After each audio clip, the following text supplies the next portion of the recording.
السلام علیکم ورحمۃ اللہ وبرکاتہ۔ امید ہے کہ آپ سبھی حضرات خیریت سے ہوں گے۔ ساتھیو، آج کے اس چھوٹے سے وعظ کا موضوع غیروں کا وہ تہوار ہے جس کو بسنت پنچمی کے نام سے جانا جاتا ہے۔ جی ہاں دوستو، اور جیسا کہ میں نے کہا کہ یہ غیروں کا ایک تہوار ہے، اور تہوار بھی کچھ اس طریقے کا ہے کہ آپ صلی اللہ علیہ وسلم کی شان میں کسی شخص نے گستاخی کی تھی جس کو قتل کر دیا گیا تھا،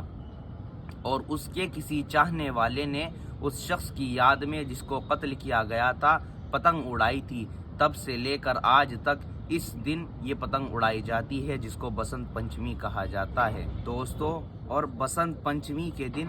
ہمارے آج کل کے معاشرے کا مسلمان بچہ ہو یا ہو جوان، جس کو اسلام کے ابتدائی 6 کلمات نہ یاد ہوں، اس کو بسنت کے آنے کا 2 مہینے پہلے سے انتظار رہتا ہے، اور ہفتہ 10 دن پہلے کا تو پوچھئے ہی مت کہ پتنگ کی منڈیوں میں اس طرح بھیڑ لگ جاتی ہے کہ پیر رکھنے کی جگہ نہ ہو، گویا کہ مسلمانوں کا ہی کوئی تہوار آ رہا ہے۔ اور دوستو، جس دن بسنت ہو اس دن کا تو کیا ہی کہنا کہ فجر سے پہلے لاؤڈ اسپیکر لے کر جو اپنی چھتوں پر چڑھتے ہیں، اور جو فجر سے پہلے سے پتنگ بازی شروع ہوتی ہے تو کیا فجر، کیا ظہر، کیا عصر، کیا مغرب، کیا عشاء، کون سی کب ہوئی کچھ پتہ ہی نہیں چلتا۔ اور میری اپنی خود کی کل کی کارگزاری یہ ہے کہ میں نے بسنت کے بارے میں کسی ایک شخص کو کچھ سمجھانا چاہا تو اس نے مجھے پلٹ کر یہ جواب دیا، ارے مولوی تو باولا ہے، تجھے کون یہ مسئلے بتاتا ہے، یہ تو افواہیں ہیں۔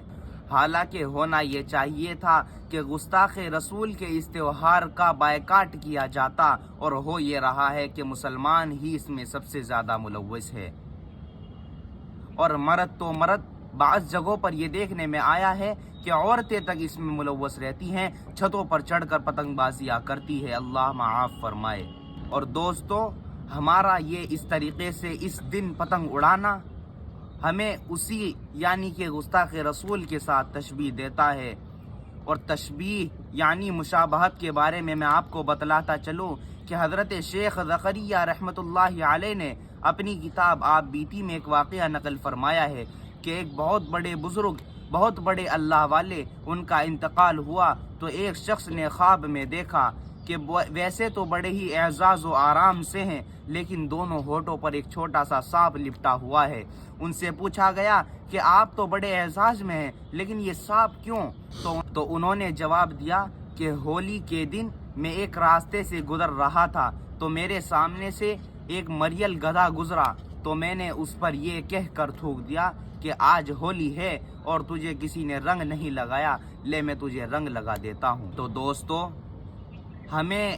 اس فضول کام سے بے حد بچنے کی کوشش کرنی چاہیے، لہذا میری آپ سبھی حضرات سے اور خصوصاً والدین سے درخواست ہے کہ خود بھی بچیں اور اپنی اولاد کو، اپنے بچوں کو بھی بچائیں، کیونکہ نبی پاک صلی اللہ علیہ وسلم کا فرمان ہے، الا کلکم راع وکلکم مسئول عن رعیتہ، کہ نبی پاک نے ارشاد فرمایا، آپ تمام کے تمام ذمہ دار ہیں اور آپ سے اپنے ماتحتوں کے بارے میں کل قیامت کے دن سوال کیا جائے گا۔